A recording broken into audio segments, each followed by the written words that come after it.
కళ్యాణం.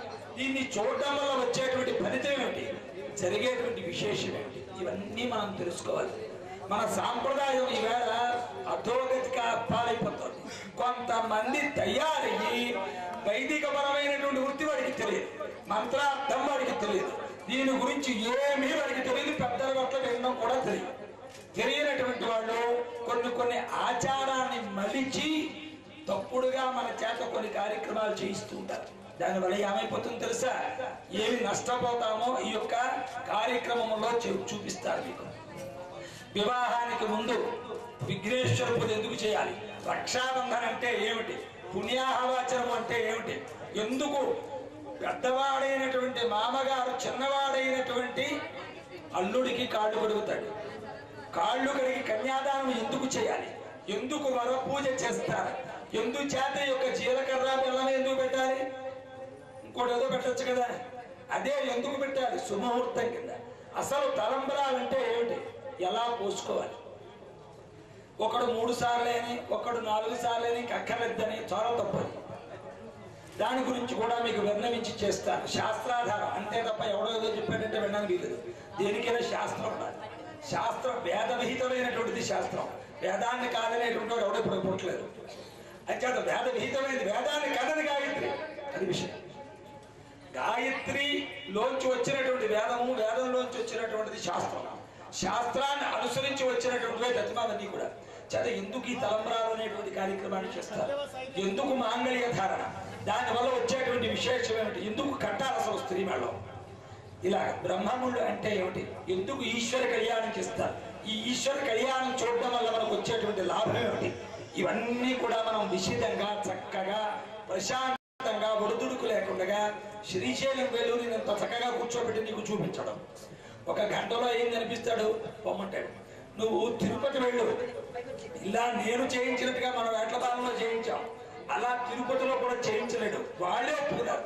టీటీడీ దేవస్థానం వాళ్ళే నేను చేయించేటువంటి కార్యక్రమాన్ని చూసి ఇలాగ మాకు జరగటం లేదని ఒప్పుకుని మేము ఎవరో ప్రోగ్రాం పెడుతున్నామండి, మా కార్యక్రమానికి మీరు తప్పనిసరిగా విచ్చేసి మీ అన్నగారు మీరును మాకు వైకుంఠాన్ని మళ్ళీ చూపించాలని అడిగారు. చేయించడం, కళ్యాణం చేయించడం అంటే అది. మన వేట్లపాలెం చూపించారు కళ్యాణం అంటే ఎలా ఉంటుందో. ఇప్పుడు చూడబోతాం యొక్క కళ్యాణం. ఈ కళ్యాణాన్ని చూసేటువంటి ముందు ముఖ్యంగా అద్భుతమైనటువంటి ఈ దివ్య కళ్యాణ మహోత్సవంలో ఆదవ పూజ్యోగుణాధిప వేద పండితులు మహానుభావులు కూరెల సూర్యనారాయణమూర్తి గారి యొక్క కుమారులతో కూడుకునేటువంటి ఇద్దరూ కూడా ఇవాళ వైదికమైనటువంటి క్రతువుని తలపెట్టున్నారు. బ్రహ్మ విష్ణు మహేశ్వర స్వరూపమైనటువంటి ఆచార్యవరేణ్యులు వచ్చారు. అంతేకాదు మాకు సుబ్రహ్మణ్యారాయణ గారు కూడా ఇంజూరి నుంచి ఇచ్చేశారు. ఇంతేకాదు మా ఆచార్య గారు మహానుభావులు మా గ్రామస్తులే, వారు కూడా ఇక్కడికి ఇచ్చేసి ఉన్నారు. అందరు దేవతలు వచ్చినట్టే వీళ్ళు వచ్చినట్టయితే అంచేత అందరితో కూడుకున్నటువంటి వశిష్ఠ రామదేవులతోటి ఈ యొక్క కళ్యాణం ఇప్పుడు నడపబోతున్నాం. ఈ నడపబోయేటువంటి యొక్క దివ్య కళ్యాణాన్ని శర్మ మిస్టర్ చూడండి పైకి తీసుకెళ్ళి నడపబోయేటువంటి యొక్క దివ్య కళ్యాణానికి ఎందుకు చేయాలో, చేస్తే దానివల్ల వచ్చేటువంటి ఫలితం ఏమిటో, లాభం ఏమిటో ఈ గీతం ద్వారా చూద్దాం. ఏం జరిగింది, ఏం జరుగుతుంది అన్నది ఈ సంకీర్తన శ్రద్ధగా వినండి. ఎందుకంటే భావం అంతా ఈ సంకీర్తనలోనే ఉంటుంది. ఈనాడు ఎక్కడి నుంచి ఇక్కడికి వచ్చామంటే గల కారణం ఏదో ఒకటి మనకు వస్తుంది అనుకుంటేనే కష్టపడి వస్తాం ఈనాడు.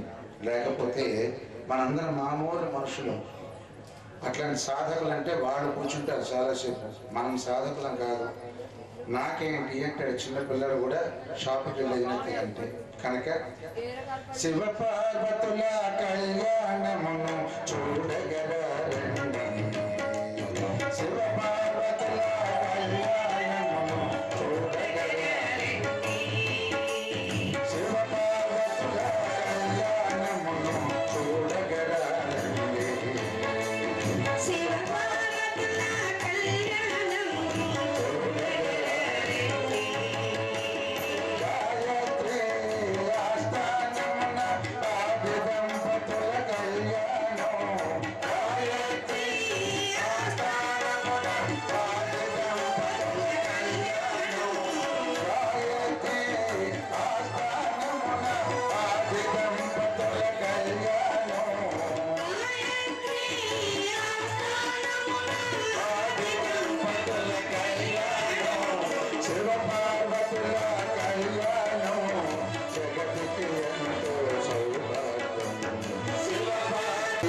శ్రీమతులు అయ్యారు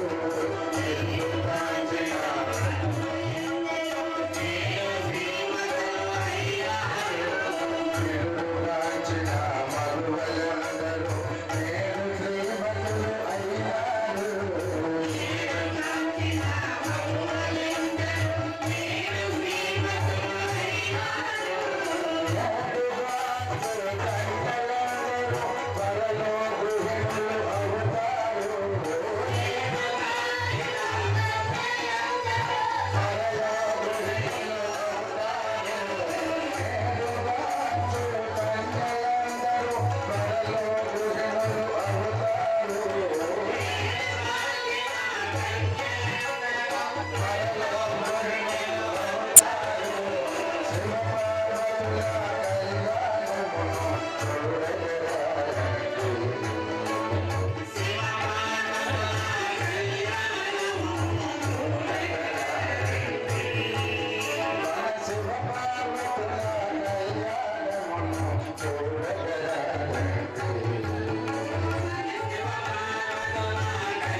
మన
ఈ గీతం ద్వారా మనకు తెలియజేశారు.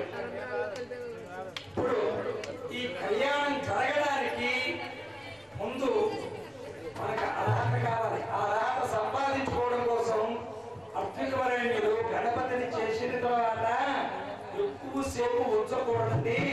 ఆ గణపతికి తొందర ఎక్కువ, లేకపోతే కార్యం కిరణం చేస్తాడు అని చేత ముందు గణపతిని పూజ చేసేస్తాం. గణపతి యొక్క ఆశీస్సులందరికీ అందించేద్దాం.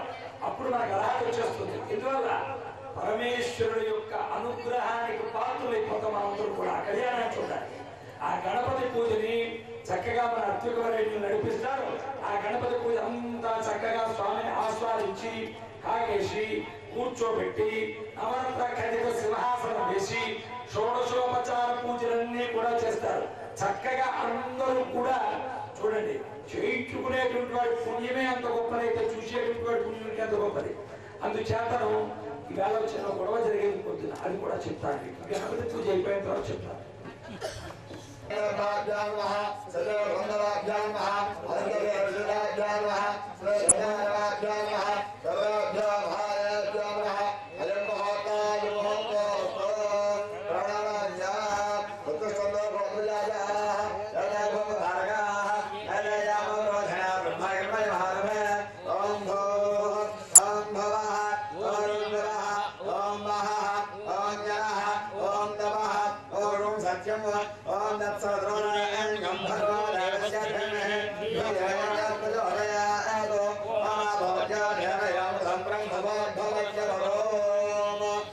అందరూ కూడా నమస్కారం చేసుకుని మమ అనుకోండి.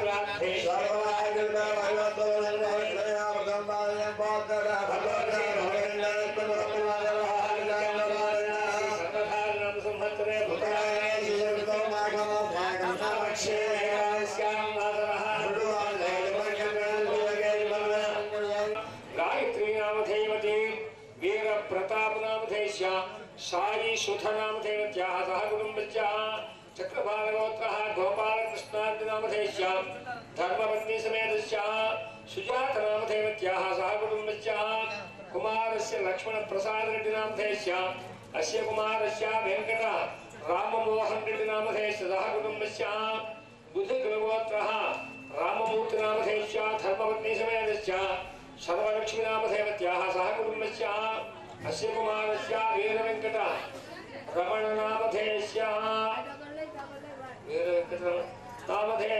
कुटुम्बस्य वीरभद्रनामधेयस्य कुटुम्बस्य बुधिगोत्रः गोपालकृष्णनामधेयस्य धर्मपत्नी समेतस्य आदिलक्ष्मीनामधेयत्याः कुटुम्बस्य ताम्रपालगोत्रः वेङ्कटरामानुजनामधेयस्य धर्मपत्नी समेतस्य बुच्चिरामनामधेयत्याः गायत्रीनामधेयवती वेणुनामधेयत्याः सह कुटुम्बान् समान्धराणां सपरिवाराणां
समस्त सुखानि भूया तदा शिव सायुज्य फलानाप्यर्थं श्री गायत्री तापेभयोः श्री उमा चंद्रशेखर देवता दिव्य कल्याण महोत्सवाख्यं कर्म करिष्यमाणस्तसंगत्वेन तदादौ सुत्यर्थं पूज्यर्थं सजनः अङ्गदातरगणदाम्बादलाः कलया गन्धमुत्पाद्यदान्नक्षत्या अस्तानाच्छाद्या आगणदावदे पवित्रा प्रजच्छते दुःखाभ्यज्ञायवर्तने आभोवायुधयोदर्भवस्ता बोधान्याव प्राणाव आभोरावत्सवणावच्छन्दा भोजोदयुजा भोजौजासवा भक्तप्राधवधाभो उत्तराभोम गङ्गे जयमने जय भगवदावर सरस्वती अम्बरानन्दयावे प्रियस्पन्दन्नशङ्करो आयान्दो त्रिमहाविनाथो यार्थो कलजोदकैनेवादेवो आत्मानञ्च भूयात्रियानन्दं प्ररक्ष्य ॐ गणानान्दो गणपतगो